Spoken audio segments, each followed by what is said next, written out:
Salut les aventuriers, on espère que vous allez bien. Aujourd'hui, nous vous prenons avec nous sur le dos d'une créature fantastique que vous connaissez tous, nous avons nommé le dragon. Par ailleurs, cette vidéo fera l'objet d'un concours qui se déroulera sur notre Instagram afin de gagner un ou plusieurs lots. Et on commence sans plus tarder à parler de l'origine du dragon. Le dragon apparaît sans doute à la fin de la préhistoire dans les représentations et les croyances. Une des caractéristiques les plus intrigantes de cette créature est sa présence sur presque tous les continents. Nous allons d'ailleurs en reparler dans un instant. Mais d'abord, parlons de ses caractéristiques physiques. En ce qui concerne son physique, il semble être une combinaison de 3 animaux différents. Tout d'abord, on reconnaît le serpent à travers le long cou, les écailles, la longue queue, le corps qui est également long. Et cela est d'autant plus frappant chez les types de dragons dépourvus d'ailes. Oui, et on devine aussi le crocodile, dissimulé derrière sa grande gueule, la forme des pattes et des dents et des griffes acérées. Et le troisième animal, c'est l'oiseau. Plusieurs types de dragons possèdent en effet des ailes et des plumes. De plus, comme ces trois animaux, ils sont ovipares, autrement dit, ils pondent des œufs. Cependant, en fonction des civilisations, l'hybridation de ces animaux peut varier considérablement. Mais au fait, les dragons ont-ils vraiment existé?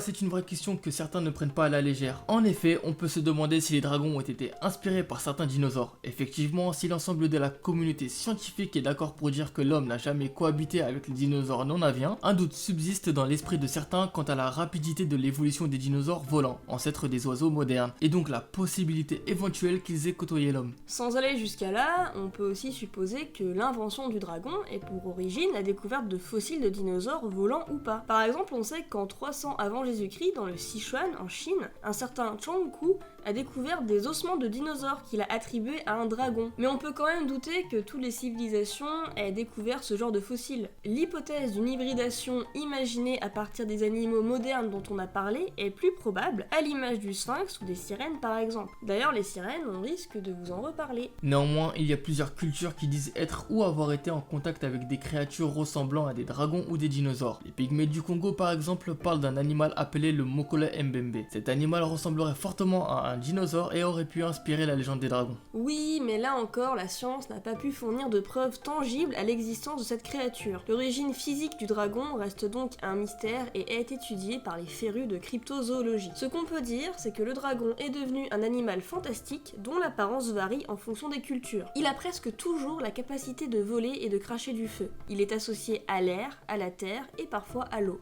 Revenons d'abord à l'étymologie du nom dragon. Cela vient du grec drakon qui signifie serpent ou poisson de mer géant, qui a donné draconem en latin qui veut dire serpent géant, dragon. Et draconem a donné dragon en français et en anglais. On retrouve de façon très nette l'association au serpent, y compris dans le mot slave zmei qui désigne le dragon ainsi que le serpent. Le mot moderne apparaît aux environs du XIIIe siècle en français et en anglais. En Mésopotamie, les Sumériens comparaient souvent le roi à cette créature fantastique, le Ushumgal, qui avait l'allure d'un immense serpent. C'est à partir de l'époque akkadienne que les créatures que l'on apparente aux dragons font également penser aux dinosaures sauropodes avec souvent des ailes en plus. Ces créatures sont représentées la gueule grande ouverte et présentées comme des bêtes féroces et associées aux dieux Ishkur ou Hadad. Le dragon évolue vers le bélier et le lion à la période néo-assyrienne. La palette de Narmer, qui date de la période Tinnite. D'ailleurs, si vous ne connaissez pas la période Tinnite, vous pouvez aller voir notre vidéo sur la chronologie égyptienne, le lien est dans la description. Bref, la palette de Narmer montre également deux créatures qui s'apparentent aux dragons et qu'on appelle des serpopares, en raison de leur apparence évoquant à la fois les serpents et les léopards. Ces créatures pourraient avoir une origine mésopotamienne, empruntée ensuite par les Égyptiens. Une autre créature hybride est présente dans le monde akkadien, il s'agit du mouchrouchou, qui combine les caractéristiques du lion, de l'oiseau et du serpent. On le voit notamment représenté sur la porte d'Ishtar à Babylone. Par contre, en Égypte, si les serpents géants ont un rôle mythologique important comme Apep ou Nehebkau, on ne retrouve pas de créatures similaires mis à part les serpopares. D'autres civilisations ont adopté le dragon, y compris l'Inde, à travers différentes créatures mythiques comme le Bahangba, emblème de la maison royale de Manipur. Dans la Grèce antique, le dragon adopte une attitude terrifiante et malveillante. Sa première attestation se trouve dans l'Iliade où il est dit que le roi Agamemnon arborait des représentations de dragons sur son épée et sa cuirasse. L'hydre de Lerne est un des plus célèbres dragons de la Grèce antique. Hydra signifie serpent d'eau, on retrouve encore l'idée du serpent, et l'hydre de Lerne était un serpent d'eau géant qui devait combattre Hercule dans les 12 travaux d'Hercule. L'hydre possédait plusieurs têtes qui repoussaient à chaque fois qu'elles étaient coupées.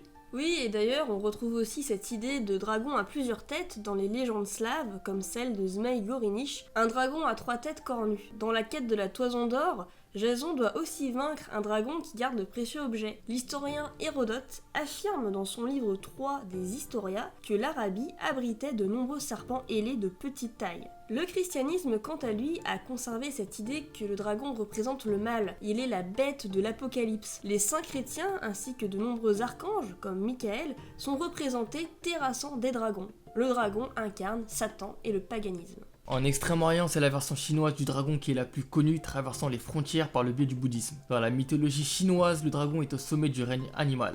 Il est associé à de nombreuses divinités. Le dragon possède en Chine un caractère plutôt positif et bienveillant. Auxiliaire des empereurs, ils sont la monture des immortels tout comme le phénix. Un vilain dragon noir aurait cependant été à l'origine du déluge selon diverses légendes. En Chine, le dragon est étroitement associé aux éléments air et eau. On invoque les dragons pour faire venir la pluie. Des effigies géantes en forme de dragon sont souvent sorties en parade lors de différentes fêtes comme la fête du printemps afin de favoriser une bonne récolte. Le dragon chinois ressemble à un serpent géant couvert d'écailles et de plumes et pourvu d'une gueule immense. Il est habituellement représenté sans ailes avec de longues moustaches et une barbichette, qui évoque l'image emblématique du sage chinois. D'ailleurs, le dragon est aussi le symbole de la sagesse. On retrouve également ces légendes et croyances au Japon et au Vietnam. Dans le monde celte, le dragon est également très présent.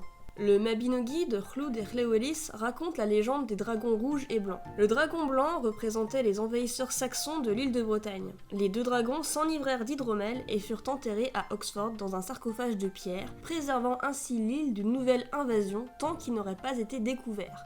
Le dragon rouge orne d'ailleurs le drapeau du pays de Galles. L'historien Nennius raconte une version similaire de la légende en indiquant que le roi Vortigern voulait faire construire une place forte sur l'île de Bretagne, mais que celle-ci s'effondrait toujours à la nuit tombée. Ses conseillers lui auraient alors dit de sacrifier un enfant sans père sur le sol de la forteresse. L'enfant en question, Ambrosius, indiquera à Vortigern un souterrain où se trouvait un lac et les deux dragons, le blanc et le rouge représentant les peuples celtes, autrement dit les Bretons, et le blanc les Saxons. Le dragon rouge étant victorieux du blanc, cela signifiait la victoire des Celtes sur les envahisseurs. D'autres légendes attribuent cette prédiction à Merlin. Les légendes celtes varient beaucoup dans les détails de ces récits fondateurs impliquant des dragons, mais se recoupent néanmoins sur l'essentiel. La mythique lignée des rois de Bretagne s'appelait d'ailleurs Pendragon, ou Pendragon en français, qui signifie en breton comme en gallois tête de dragon. Dans la mythologie bretonne, le dragon représente la force de la nature. Si des dragons peuvent être bienveillants et représenter la vaillance des Celtes, c'est l'image du dragon terrifiant, créature des envahisseurs qui se succéderont en Grande-Bretagne et en Bretagne continentale,